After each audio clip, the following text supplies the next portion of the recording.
Assalamualaikum warahmatullahi wabarakatuh. Alhamdulillahirabbil alamin. Wassalatu wassalamu ala asrofil anbiya'i wal mursalin Sayyidina wa maulana Muhammadin wa ala alihi wa ashabihi ajma'in amma ba'du. Pada kesempatan kali ini saya akan menjelaskan tentang iman kepada Rasul-Rasul Allah Subhanahu wa Ta'ala. Pengertian iman menurut bahasa, Rasul berarti sebutan dari utusan Allah.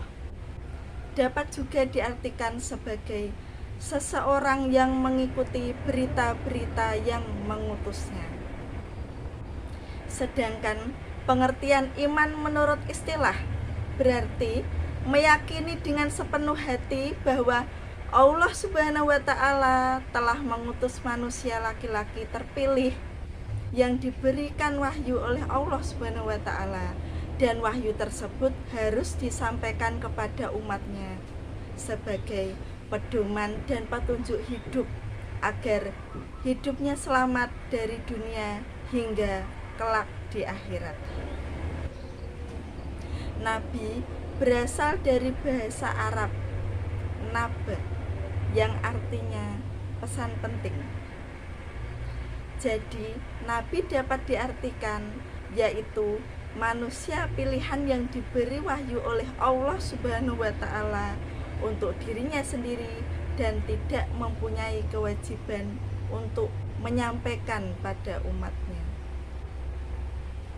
Rasul berasal dari bahasa Arab Rasul yang artinya utusan. Jadi Rasul dapat diartikan yaitu manusia pilihan Allah Subhanahu wa Ta'ala yang diangkat sebagai utusan untuk menyampaikan firman-firman-Nya kepada umat manusia agar dijadikan sebagai pedoman hidup. Berikut ini dalil nakli beriman kepada Rasul-Rasul Allah Subhanahu wa Ta'ala. Rasul telah beriman kepada Al-Quran yang diturunkan kepadanya dari Tuhannya. Demikian pula orang-orang yang beriman semuanya beriman kepada Allah, malaikat-malaikatnya, kitab-kitabnya, dan rasul-rasulnya. Mereka mengatakan, kami tidak membeda-bedakan antara seseorang pun dengan yang lain dari rasul-rasulnya. Dan mereka mengatakan, kami dengar dan kami taat. Mereka berdoa, ampunilah kami ya Tuhan kami, dan kepada Engkaulah tempat kami kembali. Quran Surat Al-Baqarah surat kedua ayat 285. Di dalam dalil yang lain yang artinya, wahai orang-orang yang beriman, tetaplah beriman kepada Allah dan Rasul-Nya dan kepada kitab Allah diturunkan kepada Rasul-Nya serta kitab yang Allah turunkan sebelumnya. Barang siapa yang kafir kepada Allah, malaikat-malaikatnya, kitab-kitabnya, rasul-rasulnya, dan hari kemudian, maka sesungguhnya orang itu telah sesat sejauh-jauhnya. Quran Surat An-Nisa surat keempat ayat 136. Imam Ahmad meriwayatkan hadis dari Abi Dzar radhiyallahu anhu bahwa Rasulullah Shallallahu alaihi wasallam ketika ditanya tentang jumlah para nabi, beliau menjawab, jumlah para nabi itu adalah 124.000 nabi, sedangkan jumlah rasulnya ada 315. Sementara At-Tirmidzi meriwayatkan hadis dari Abi Dzar radhiyallahu anhu juga menjelaskan bahwa Rasulullah Shallallahu alaihi wasallam menjawab, jumlah para nabi itu adalah 124.000 nabi, sedangkan jumlah rasul 312. Jumlah rasul yang wajib diketahui oleh setiap orang mukmin adalah 25 orang, sebagaimana yang namanya tercantum dalam Al-Quran.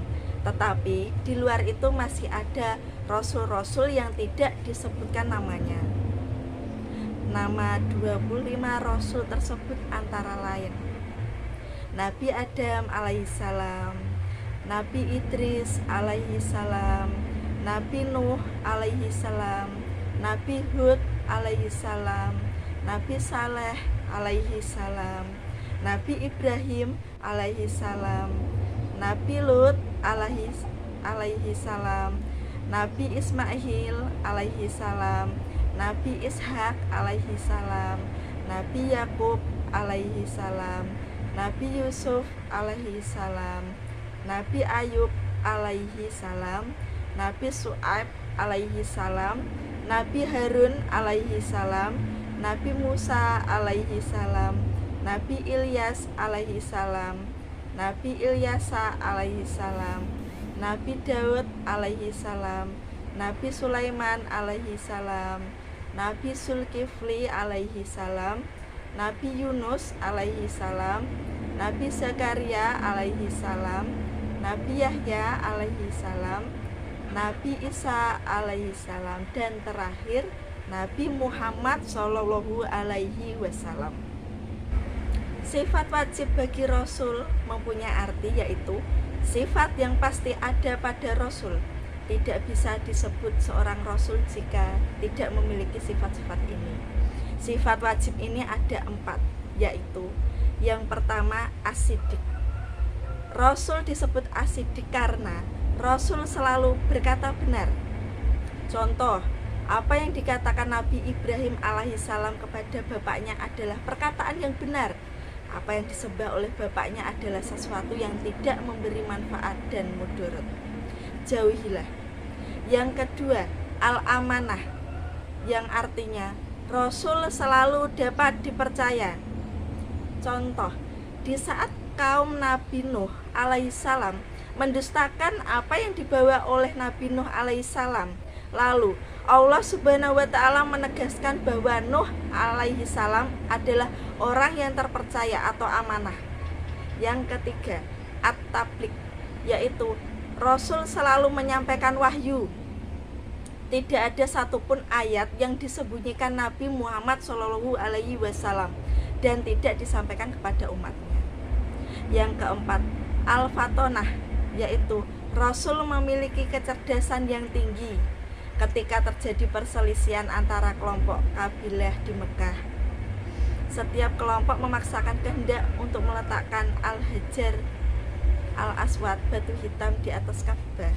Lalu Rasulullah SAW menengahi dengan cara semua kelompok yang bersengketa agar memegang ujung dari kain itu.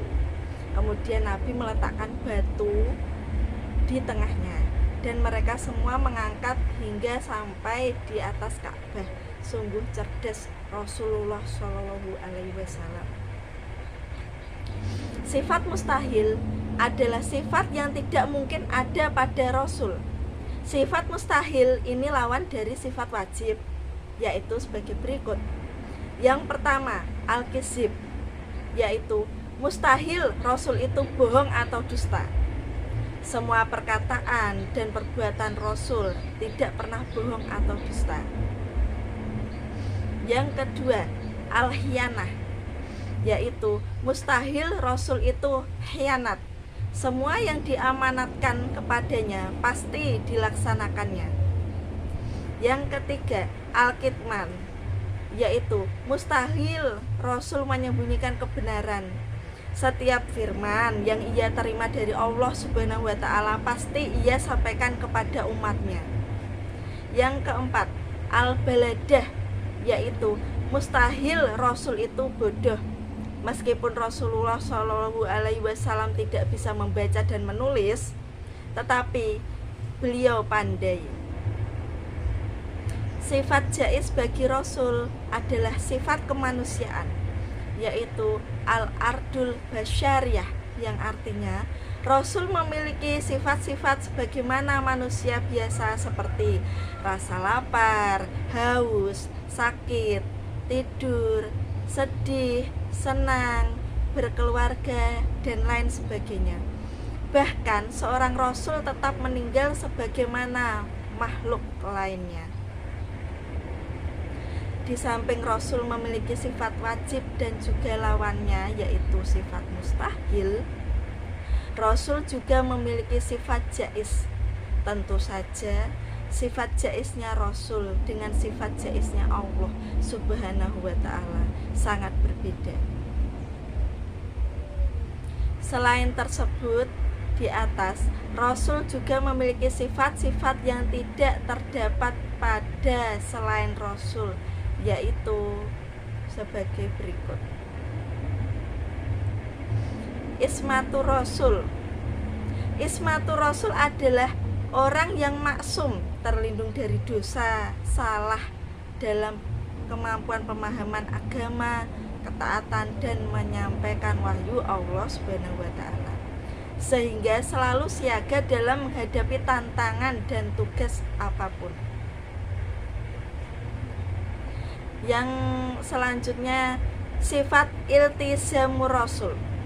Iltizamur Rasul adalah orang-orang yang selalu komitmen dengan apa yang mereka ajarkan. Mereka bekerja dan berdakwah sesuai dengan arahan dan perintah Allah Subhanahu wa ta'ala.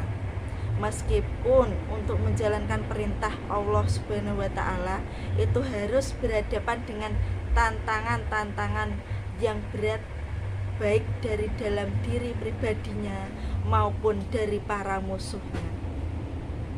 Rasul tidak pernah sejengkal pun menghindar atau mundur dari perintah Allah Subhanahu wa ta'ala. Para rasul dipilih oleh Allah Subhanahu wa ta'ala dengan mengemban tugas yang tidak ringan.